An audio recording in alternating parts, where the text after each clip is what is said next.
Welcome to this explainer. Today, we're diving into the absolute nuts and bolts of crafting a perfect, punchy story hook. You know, the kind that actually cuts through all the noise and distraction out there?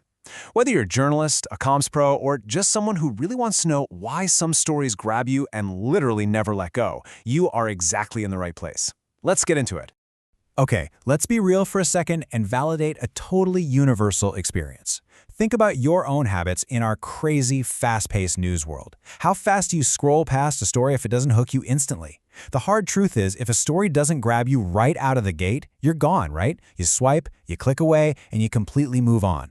That battle for attention, it is won or lost in the very first sentence. To fix that, we're covering 4 key areas today. 1. The anatomy of a lead. 2. The 5 W's and H. 3. Some rock-solid rules for writing leads. And 4. We'll look at some real-world examples.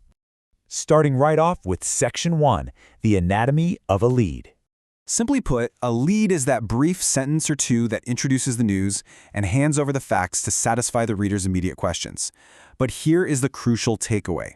Your lead is fundamentally a promise. You are making a pact to give the reader instant satisfaction. You're not burying the treasure here, you're handing them the map and the gold, all at exactly the same time. Moving right along to Section 2, the 5 W's and H. The classic journalistic toolkit. Who, what, when, where, why, and how. Now, before your fingers even touch the keyboard, you have to pause, look at your pile of information, and ask yourself, which of these 6 things matters the absolute most to my audience? Which one is actually going to make them stop scrolling? Because here's the strategic pivot. You cannot emphasize all of them equally in that opening line. It just doesn't work.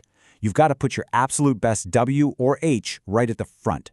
And the rest? You have to be ruthless and leave those less important details for the succeeding paragraphs. It's really all about prioritizing the facts that pack the biggest punch. All right, Section 3, Rules for Writing Leads. Let's look at how the pros do it. Our first major rule is specificity. You want to point your audience straight to the facts. Yes, you're essentially summarizing information, but you have to be as precise as humanly possible.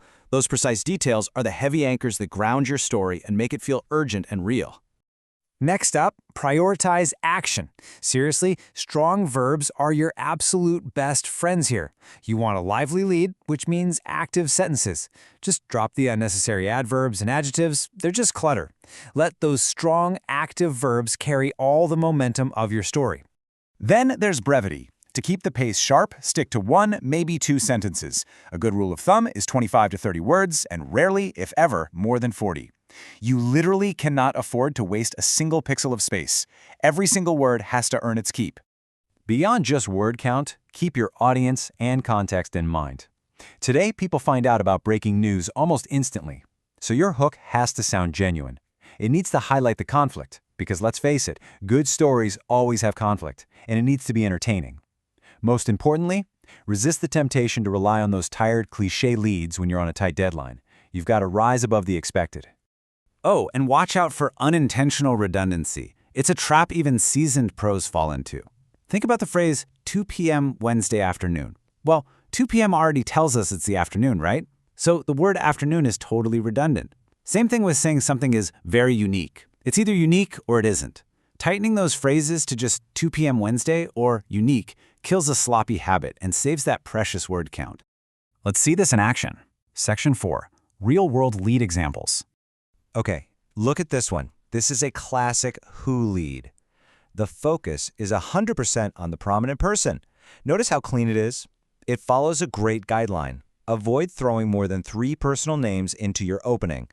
By focusing on just the most critical who, the whole sentence stays sharp and totally uncluttered. Now check this one out about the oil price hike. This is a super strong what lead. It clearly states the core issue without taking sides. It impartially reports the economic facts, attributes them to the right people, and delivers exactly what we need to know right up front, long before diving into the gritty details of the symposium later on.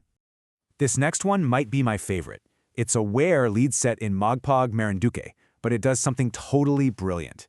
It drops a completely surprising fact right away. The contestants for this beauty contest are mostly in their 90s. I mean, that is a hook. It instantly grabs you and practically demands that you read the next paragraph to find out what's going on. Let's consider the when and the why. A when lead, like 10 days to go before the elections, instantly builds a sense of urgency. Countdowns are just inherently compelling. Conversely, a why lead establishes the foundational reason behind an event right off the bat. It tells you the true purpose of a memorandum of agreement rather than just saying, hey, a meeting happened. Finally, check out this dramatic how lead about the soldier and the snake. Remember those strong active verbs we talked about earlier? Using his bare hands to kill the snake, it leads straight with the action. Starting with exactly how a dramatic event went down creates a genuinely unforgettable hook that pulls you right into the chaos and heroism of the moment. So, armed with the 5 W's and H and those strict rules of brevity, specificity, and active verbs, the power to totally command an audience is literally in your hands. But it takes ruthless editing. So I'll leave you with this. Look at the last thing you wrote. What redundant words are you going to carve away today to ensure your very next sentence is absolutely impossible to ignore?